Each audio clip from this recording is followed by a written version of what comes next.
may mga panahon na mapagalitan ka, ma-rejected ka, masaktan ka, pero itong lahat, ino-offer ko ito sa Panginoon.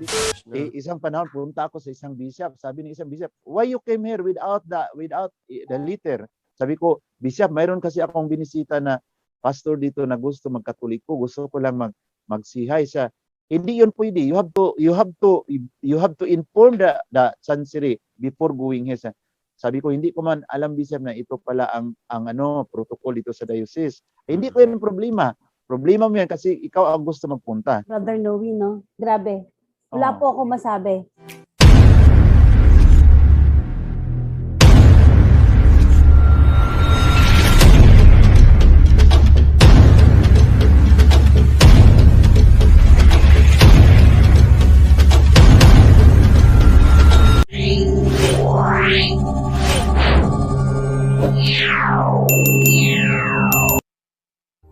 Brother Noe, naalala ko dati sa kwento mo.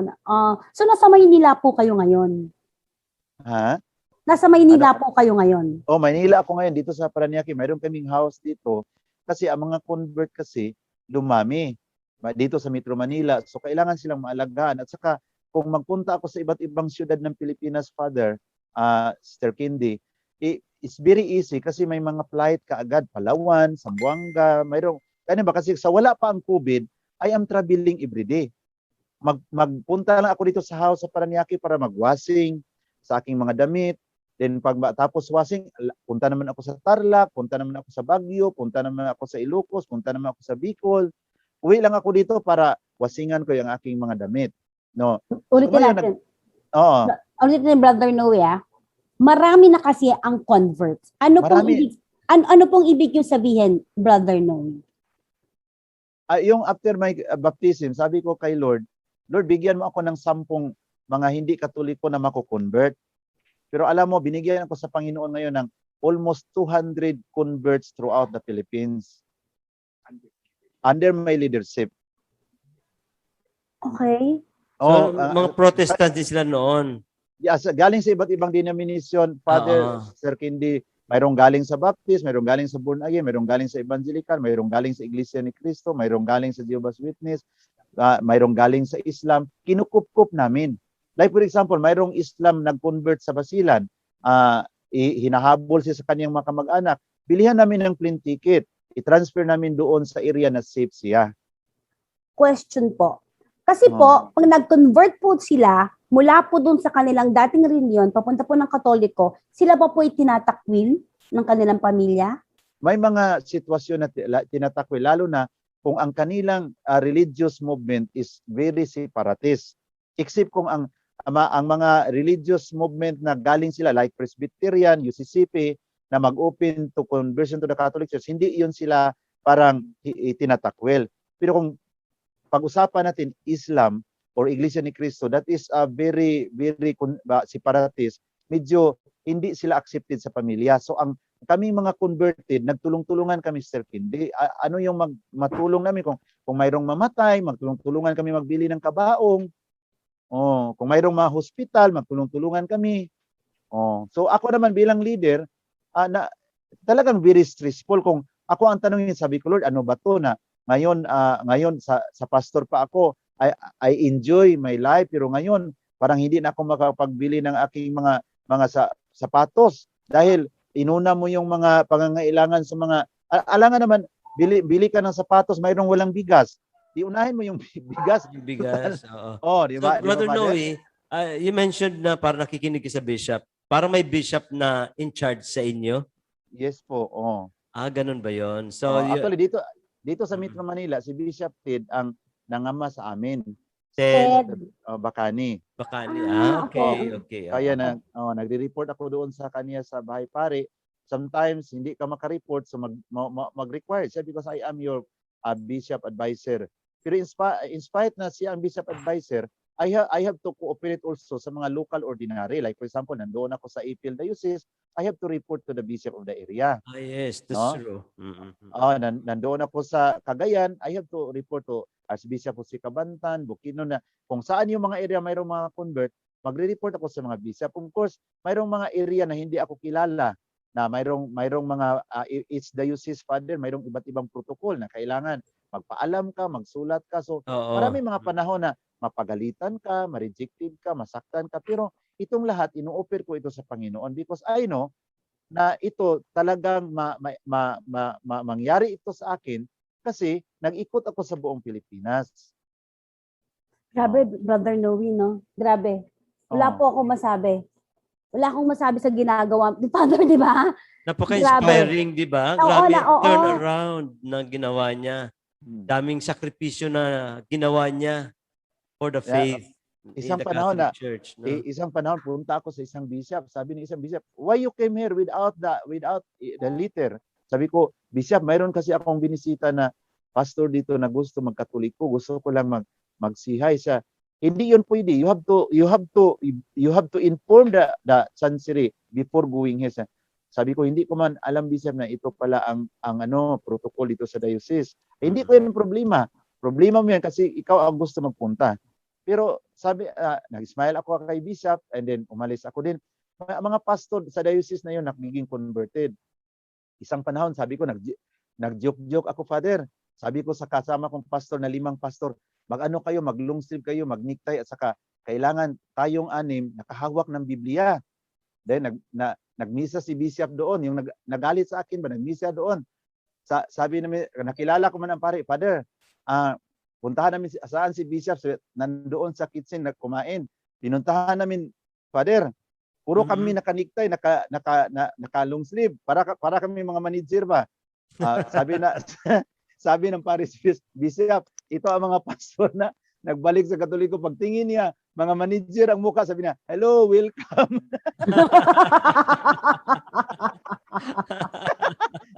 Hindi ko rin malimutan, Father. "Hello, welcome." Kasi yung panahon na pumunta ako sa kanya, naka-civilian ako ba, naka-t-shirt lang.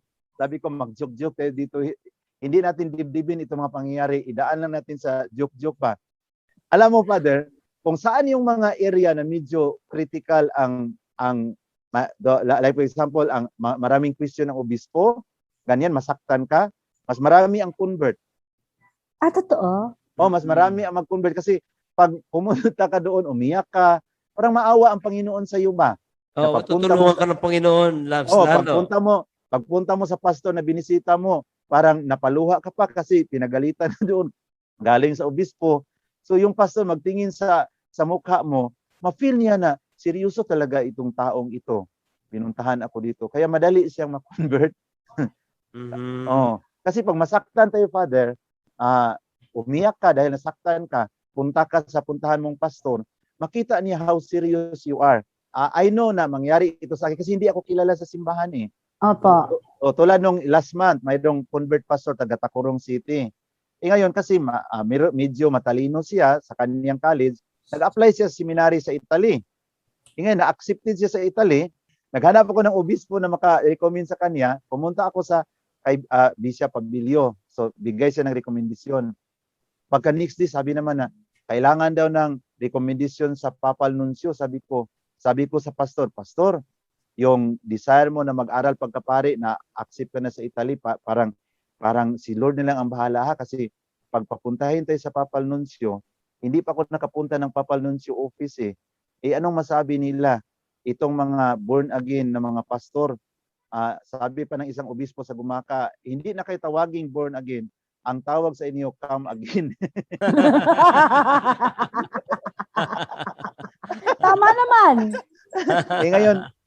Ngayon, Father, pumunta siya, okay na ako, pumunta siya sa Papal Nuncio office last April. Alam mo, Father, tinanggap man, inapprove man sa Papal Nuncio.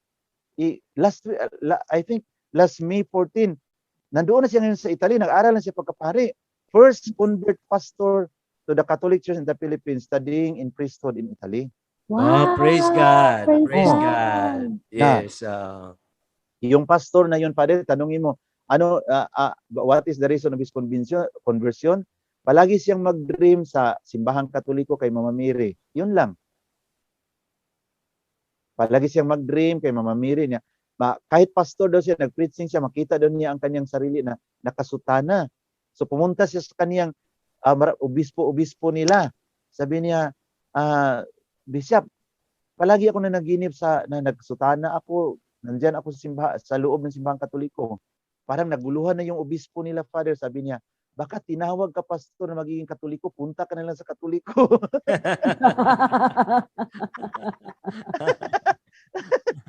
Naguluhan ang bishop nila, Father, sa kabalik-balik niya doon ba?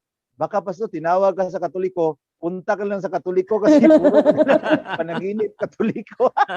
Brother Noe, so sabi mo binanggit mo kanina, Brother Noe, pag separatist ba ang tawag? Separatist. Pag separatist ka, itinatakwil ka ng pamilya o ng komunidad mo. Kasi ang doktrina sa separatist mga churches is kami lang ang ligtas. So, separatist ka, di ba? O separatist ang aming espiritu ito. Tulad ba sa di tinakwil ka rin. I feel rejection for first month, first year. I was very rejected na parang wala akong pamilya unang taon, pangalawang taon. I am rejected. Pero alam mo, sa awa ng Diyos, after 2 years, yung pagalitan ako sa tatay, ibig sabihin, maniwala ka na kang Maria ngayon? Dahil Katoliko ka na? Sabi ko naman, Tay, maniwala nga tayo kay Judas, kay Mama Mary pa ba? Shut up! Close your mouth!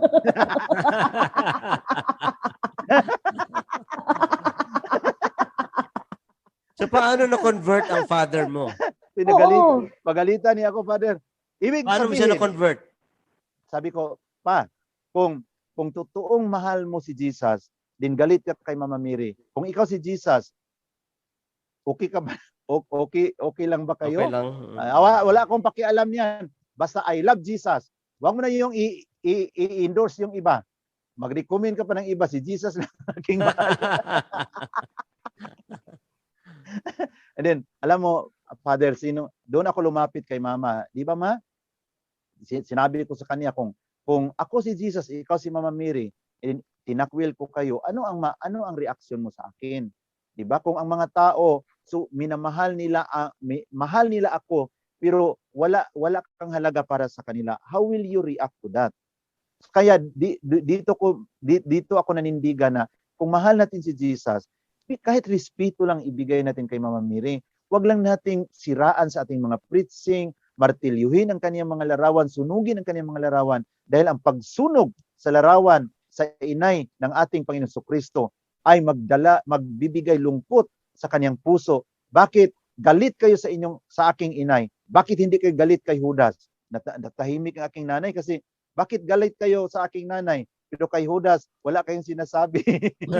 Totoo naman. Ba't nakita niyo ba yung picture ni Judas? Hindi niyo naman minartilyo. Alam mo, ang sinabi ang aking nanay, siya ang nagkiusap sa aking tatay. Na tama man yung sinabi ni Noe. If we love Jesus, respect His mother. Because kung love natin si Jesus, pero si Mama Mary sinisiraan natin sa ating mga pangangaral, totoo yun na magdala ito ng lungkot sa ating Panginoon Kristo. At ang ating mga papuri at pagsamba sa Kanya ay parang hindi niya maintindihan. Mahal ninyo ako, pero galit kayo sa aking inay. Alam niyo, doon after 2 years, Father, Sir Kindi, at sa ating mga tagapakinig, may tatay at nanay at the age of 80 and 81 decided to be baptized in the Catholic Church. Wow, great story. Yeah. Sabi ng aking sa aking nanay na nag-usap na kami si tatay mo, uwi ka dito sa bahay, kung saan ka man ngayon, tinawagan ako sa cellphone, if where you are, go home.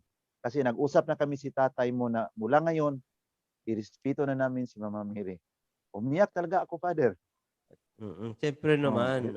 Irespeto namin si Mama Mary at hindi lang namin siya respetuhin. Magpabinyag rin kami sa simbahang Katoliko. Wow. And they were baptized in Santo Rosario Parish, Cebu City. Natanggap nila ang binyag, confirmation, confession, Eucharist, and matrimony. Isang araw, 5 sakramento ang natanggap nila. Si Bishop Lito Cortez na ngayon Bishop ng Dumaguete. Cortez, yes. Ang nagbinyag sa kanila doon sa Santo Rosario Parish. Kaya malaking biyaya, Father, at saka sumusunod ang aking mga kapatid, ang aking mapamangkin, na sumunod sila. Then ang lahat kong kapatid sa Cebu City, ano sila, 5 sila, nabinyagan silang lahat, pati ang kanilang mga anak. So we are now at home in the Catholic Church. Wow! Oo. Great Pero- news, no? Pero Father, nung una siya lang. Di ba, Ayun nga. Brother No? Mm-mm. Brother Noe, ikaw lang. Tapos for a year or 2 years, Oo. mag-isa ka lang. Oo. Pero after, Tinakwil ka. oh, Oh. after 2 years, kumilos ang Panginoon. Mayroon lang akong isang kapatid na pastor din na nandoon sa Oroquita City na hindi pa man siya na convert sa Katoliko pero nagiging positive na siya sa Katoliko, hindi na siya naninira, makipagkaibigan na siya ng Katoliko kasi sa exchange of sharing, wala mang problema, manatili tayong pastor, wag na lang yung sisiraan natin ang simbahang Katoliko. So nagiging friend na siya, kung magpunta ako doon, nandyan siya, no?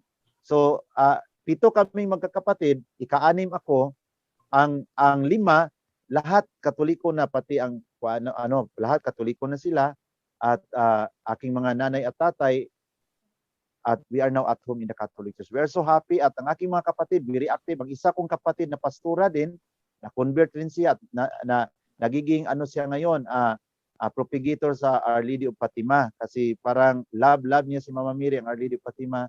At saka ang aking isang kapatid na pastora din, na nagiging Katoliko na rin. Siya ngayon, mayroon din siyang group of converts sa Cebu City na kanyang pinangunahan, na mga Mormons, na mga convert, naging Katoliko. Binigyan niya ng input. Mayroon silang center na dinidevelop niya sa Cebu, mga born again. Basta marami siyang mga under sa kanya din na mga convert. Kaya sabi ko sa aking kapatid na ngayon, magtulong-tulungan na lang tayo, kasi ako, nag-travel ako Luzon, Visayas, Mindanao. Kayo din, anong makaya natin, then natin sila, i-guide natin sila kasi ang mga concern kasi, Father and Sister Candy, sa ating tagapakinig, ang pinaka-concern, paano sila makatikays, paano sila ma-introduce sa parokya, paano sila mabinyagan. Yun ang mga concern ba, kasi itong mga taong ito talagang spiritual struggle talaga. Parang kung papasok sila sa simbahang Katoliko, parang hindi nila maintindihan, mayroong struggle spiritually. Ma-feel namin yan, Father, na parang hindi sila komportable. So kailangan i-guide mo sila na diretso ka agad sa office para ma-enroll sila for baptism, mga ganyan ba? Kasi it is really a spiritual struggle. Na-feel namin, Father and Sister Candy, it is really a spiritual struggle na mag-akay tayo pabalik sa simbahang Katoliko. Parang ang ating kaaway hindi nila gusto. Kagawa sila ng mga hadlang. Maglagnat. Brother, hindi lang ako makatuloy bukas sa ating katikisim kasi nalagnat ako, mga ganyan ba? So spiritual struggle. Kailangan kang manalangin kasi ang intervention sa other side, ma-feel mo talaga na moving talaga ang kabilang side. Totoo yan. Pero, Father, kaya ako talaga naisip si Brother Noe para ma-guess natin ngayon because it's Year of Saint Joseph. Diba? Year of Saint Joseph. So talagang yung nakinig nga ako doon kay Father Callaway na nagka-consecration na 33 days of consecration, sinabi niya, we have to always remember Saint Joseph and Mama Mary. Hindi naman sila pare at madre. They are lay people. But they are sila ang nag-alaga kay Jesus dito sa earth, dito sa lupa, 'di ba? Yes. So Saint Joseph, who is a lay person, naging father ni Jesus dito sa lupa, 'di ba? Kumbaga siya ang, sabi nga niya, head of the family. Ama. Kaya naisip ko si Brother Noe because yun ang nagkaroon siya, yung strength and courage to move forward, to protect and defend Mama Mary. Yun, kasi ganun ang character ni Saint Joseph. Diba po, Father? At ngayon, Father, sa awa ng Diyos, nakapagtayo kami ng center sa Lapu-Lapu City, malapit sa airport. Nanghiram kami ng lupa. Then doon mag-gather ang mga converts sa kanilang mga inputs. Unya may pare rin na magpunta, magmisa. Then sa Cagayan, doon mayroon kami mga farm, tanim-tanim kami ng mga mais, mga saging, para lang makasurvive kami, mga munggo, mga ganyan, mga gulay. And then doon sa General Santos City, nakatayo rin kami ng another center na malaki ang chapel namin doon, mag-gather ang mga convert, mag meetings. So unti-unti nang dumami ang mga nagbalik simbahang Katoliko kasi kailangan sila ng venue para ang kanilang mga pag-follow up sa mga teaching ay talaga mayroon silang venue na kung saan sila mag-gather at home sila. Then pag decided na, doon pa namin indoor sa parokya. Kasi kung indoors namin kaagad sa parokya, Father, hindi man alam sa mga katekista anong gawin sa mga pastor. Iba ka hindi magkagulo pa sila doon kasi mga pastor 'yon. 'Di ba? Oo. Oo. Tama So, ka, Brother Noe. Tama ka kasi baka sila pa magtanong. Sabi sa John, ganito, 'di ba? Yung pastor pa magtanong magkagulo-gulo pa tayo diyan. So kaya ang ginawa, pastor to pastor. Ito mga pastor na naging Katoliko na, sila ang makipag-usap sa mga aspirant. Kung decided na sila, doon pa namin i-recommend sa pare sa kung saan sila nabilong na, Father, ready for baptism na. Kung gusto mong ipa-review sa catechism diyan sa anong requirements sa parokya, okay, walang problema, basta okay na siya. So kailangan i-guide sila sa biblical foundation para hindi na sila doon mag-struggle kung i-recommend na sila sa parokya. Alam na nila. So yun siya, Father. So para talagang ginawa. Work ni St. Joseph yan, no? Provide shelter para sa kanila. Then they are taking care of the body of Jesus. Itong mga ito na pumapasok sa Catholic Church. No? So talagang bagay na bagay si Brother Noe, no? As an image of St. Joseph, no? Reflecting the life and the work of St. Joseph. No? Father, ang grace lang na binigay sa akin, Sir Kendi at sa ating tagapakinig, kasi I'm single. Kaya madali akong makaikot-ikot Luzon, Visayas, Mindanao kasi wala akong pamilya. Okay. Para I already surrendered my life to the Lord na, Lord, as a single, gagastusin ko to serve you. Kaya madali akong maka-move from Luzon, Visayas, Mindanao kasi wala akong mga anak na inaalagaan. Wala kang responsibilidad sa pamilya. Ang aking makasamang pastor na mayroong asawa, mayroong mga anak, kaya hindi may magaling na mga pastor magbigay ng sharing pero hindi sila maka-move from one place to another because mayroon sila maliit na mga anak. So doon lang sila sa sariling barangay nila, bayan, mag-ikot-ikot, mag-share ng testimonies, kailangan makauwi sila sa bahay tuwing gabi. So ako as a single father, by the grace of God na nanatili akong walang pamilya as a single, makaikot ako anytime Luzon, Visayas, at Mindanao. Parang ina-arrange talaga sa Panginoon, Father, before ito nangyari.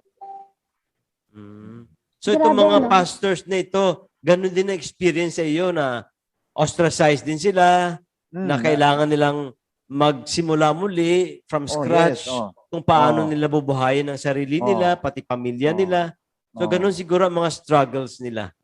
Mayroong pastor sa Dumaguete sa Dawi na pagka nagkatoliko na siya, nagbinta-binta siya ng ice drop.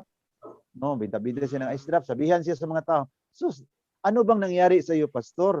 Ang ganda sa buhay mo ngayon, nagkatoliko ka. Nagbinta ka lang ng ice drop." Mga ganyan, Father ba?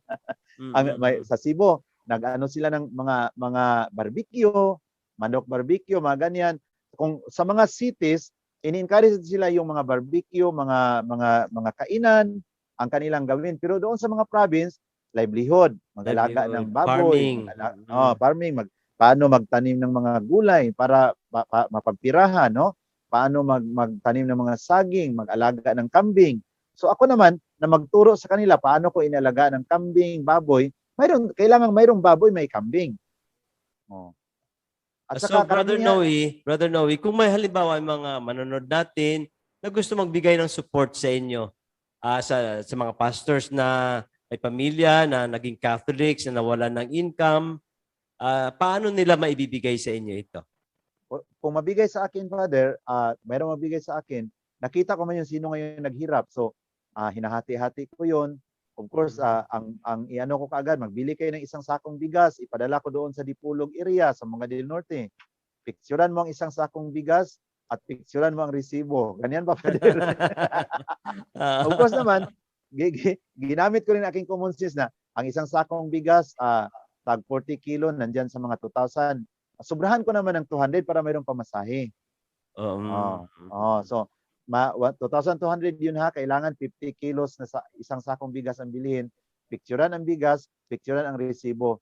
Kung pwede, pag picture sa bigas, kasama ka sa bigas sa picture. Wag lang sa loob ng sako, no?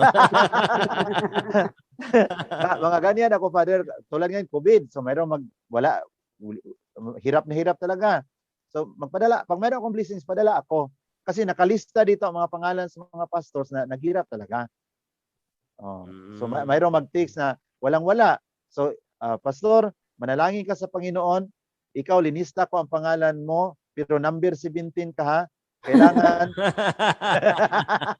lakasan mo ang panalangin mo kasi number 17 ka. Mahaba bang pila? Father Noe, paano nga sila magdo-donate? So kung sakasakali po na meron pong nanonood sa atin na gusto kong magbigay po ng tulong, tama ba ako, Father Ohoy? Yes. Gusto magpaabot ng tulong sa mga pastor po na inaalagaan po ninyo, lalo na po yung mga may pamilya po, na may mga anak, at wala ho silang makain. Di ba? Kasi nga, tinakoy na ho sila at wala na ho sila sa sariling simbahan. Paano ho sila mag-aabot ng tulong? Pwede rin ipadaan sa akin at saka kung mayroon silang, manggana kung mayroon silang Viber o Messenger para pagkatapos natin mabilihan ng isang sakong bigas ang isang pamilyang convert, mapicturean natin ang resibo at saka yung isang sakong bigas. At saka yung kung magbibigay sa inyo, Brother Noe, saan? May bank account? Or paano? Mayroon akong GCash at saka mayroong bank account din ako, Father. Kay Brother Noe, ang kanya pong GCash number po para po sa mga gusto pong mag-donate po. Para po sa mga converts po ng mga pastor na naging Katoliko po at sa kanilang mga pamilya. Okay po?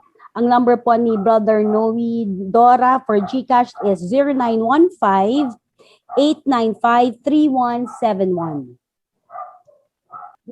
Kay Brother Noe po ay 200 na mga converts po ang kanya pong hawak. Tama po? Mga 200. Meron pa po tayo niyan sa Cebu, sa inyong pong kapatid. Tama po? Kasi nakakalat tayo sa Luzon, Visayas, and Mindanao. At saka, isang pastor, of course, consider natin na mayroong wife, mayroong mga anak, mayroong members. Kaya nga dumami ang ating convert, Sister Kindi at Father Uyoy. Kasi binilang natin pati yung wife, baka magreklamo yung wife, hindi siya sinali sa bilang ng mga convert. parang time ni Jesus din, ano? Wala, hindi kasali yung women and children. Kaya sinali natin kasi sa counting, kasi we like it or not, ako as a leader, I like it or not, nagiging nagiging part ako sa kanilang buhay. Magkasakit man o anong mangyari. Kaya palagi ang nanalangin sa Panginoon, Lord, wala muna sanang magkasakit.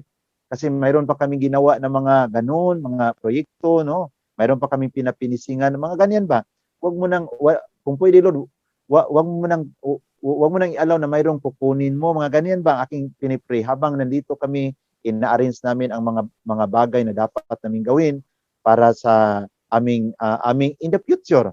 Kasi nagpagawa kami ng mga center, Father, Sir Kindi, at sa ating mga tagapanood para in the future, kung mayroong tatanda na mga convert, kung walang magtanggap sa kanila, mayroon tayong mapatuluyan. So, ngayon, ginawa ko yun ngayon. Sa Cagayan, mayroon tayong mga facilities pinagawa. Sa Santos City, mayroon.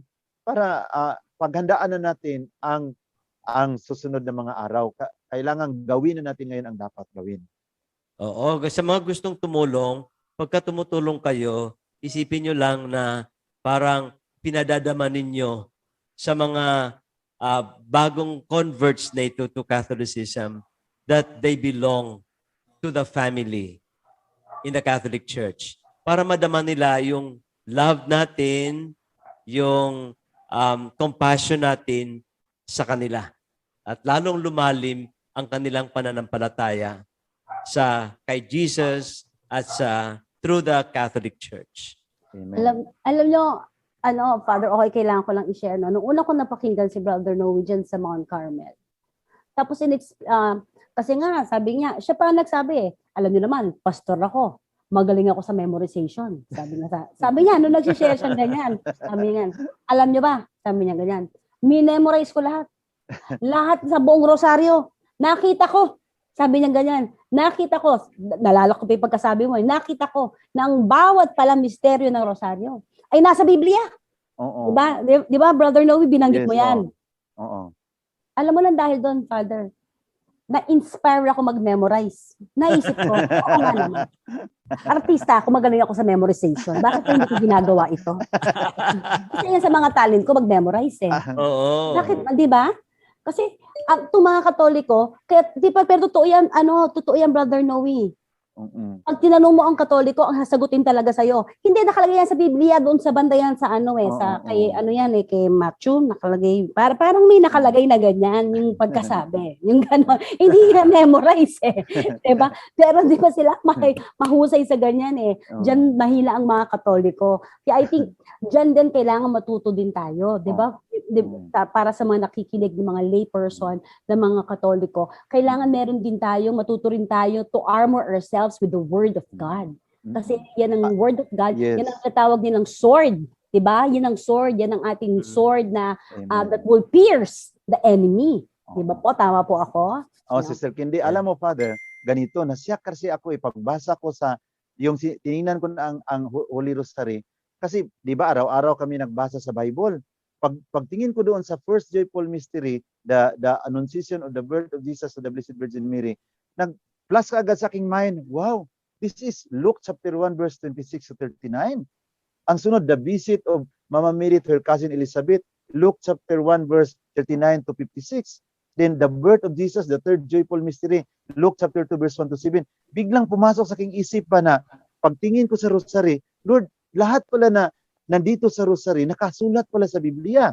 The fourth joyful mystery is the presentation of Jesus, Luke chapter 2 verse 20 to 40. And then the fifth joyful mystery is Luke chapter 2 verse 40 to 50. Nakita ko, Lord, sorry Lord. Grabe ang preaching ko noon na, mga kapatid, ang rosaryo wala sa Biblia. Bigla mo lang nabasa to sa Biblia na ang lahat pa lang nasa rosaryo ay nakasulat sa Biblia. Doon ko nagsisi, sabi ko, Lord, patawarin mo ako sa aking 15 years na preaching na wala sa Biblia pero nandito pala sa Biblia. Kaya I thank the Lord, mga kapatid at tagapakinig, Father Uhoy at Sister Candy, sa pagkakataon na makapag-share ako sa napakalaking papasalamat ko sa Panginoon na nakarealize ako sa katotohanan at ngayon nandito na ako sa Simbahang Katoliko. Kahit pa maraming mga challenges, mga kahirapan na pinagdaanan, pero ang importante, hindi na ako nangangaway sa inay ng ating Panginoon at sa mga bayani sa Simbahang Katoliko, ang mga santo na nagiging excellent example sa kanilang obedience, pagsunod sa kalooban ng ating Panginoong Diyos. Okay, amen. So I think with that, Candy, we have heard substantially sa ating napaka-yaman sa insights na guest, si Brother Noe Dora. Maraming salamat, Brother Noe. And siguro we can end this episode with a prayer. Again. Siguro, Brother Noe, pwedeng mag-pray tayo. Ikaw muna magsimula, and then si Candy, and then ako po. Salamat po. Sige, mauna ako sa pag-pray. In the name of the Father, of the Son, and of the Holy Spirit. Amen. Panginoong Hesus, salamat po sa conversion na ibinigay mo sa aking buhay. Hindi ko man inaakala na magiging isang Katoliko ako ngayon. Ngunit sa iyong pagmamahal sa akin, binigyan mo ako ng liwanag na ang pagmahal sa iyo ay pagrespeto sa iyong inay. Yung na-realize ko ang makatotohanan yun, napakahirap ang aking pag-iisip dahil ilang taon kong sinisiraan si Mama Mary na iyong inay.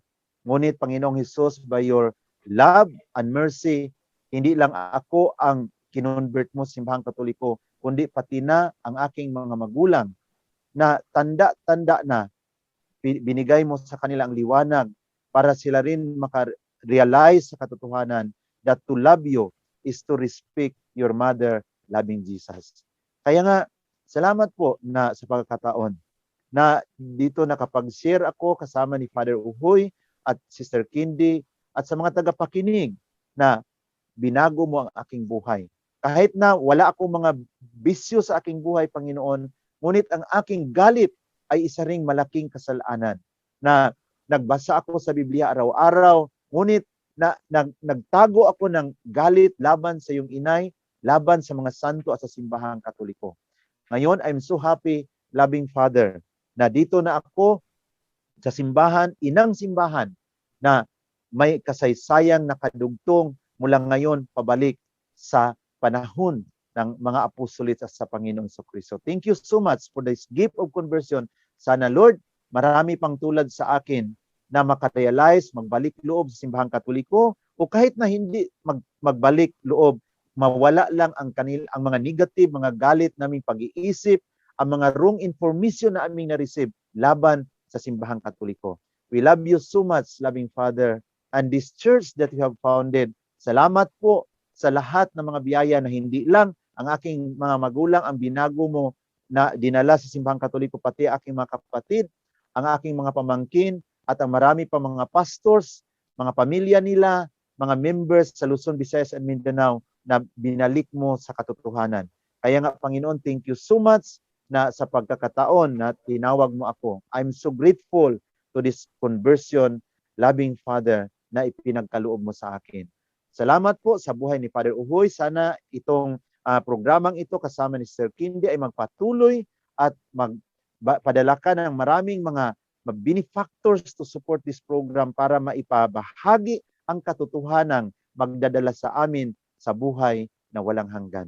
We ask this with the intercession of Mama Mary, through Christ our Lord. Amen. Amen. Father God in heaven, in Jesus, as we ask the Holy Spirit in us to pray through us, and we pray to the Holy Spirit in us, with the intercession of Mama Mary and all the angels and saints in heaven. Once again, we praise and thank you, Lord, para po sa aming pagsasama. And we praise and thank you, Lord, sa napakagandang testimony po ni Brother Noe, Lord God. Please bless them, Lord, and keep them, Lord. Huwag niyo po silang pababayaan sa pupo ng kanilang mga pamilya at mga mahal sa buhay, pati po ang mga converts na ito. At para po sa mga Katoliko po na nandito, please, Lord God, inflame in us the love and passion, Lord God, na ma-appreciate po namin ang aming faith. Oh Lord God, Heavenly Father, please let the Holy Spirit in us in fire na malaman po namin kung gaano po kami kaswerte that we are here in the Catholic faith.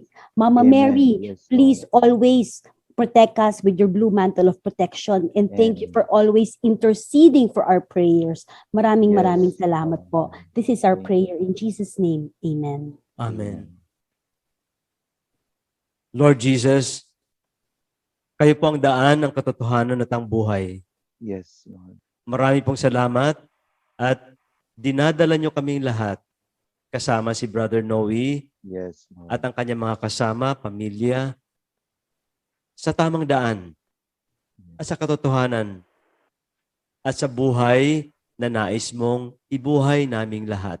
Yes, Lord. Sana, Panginoon, magtuloy-tuloy itong pagtahak namin lahat ng sangkatauhan patungo sa iyong katotohanan, sa iyong daan, at sa iyong buhay. Nang sa gayon, kami ay maging iisa. Katulad ng pagiging isa ninyo Ama, Anak, at Espiritu Santo. Yes, Lord. Hinihingi namin ito sa pamamagitan ng mga panalangin ng Inang Maria at ni San Jose at lahat ng mga santo. Sa ngalan ng Ama at ng Anak at ng Espiritu Santo. Amen. Amen. Okay, maraming salamat po sa mga nanood sa amin. Maraming salamat, Brother Noe, sa napakagandang sharing mo dito sa aming Sharing from the City. At syempre, maraming salamat, Candy, at inimbita mo si Brother Noe dito sa ating programa. To make his message known is our responsibility. pledge our lives to the Lord of eternity.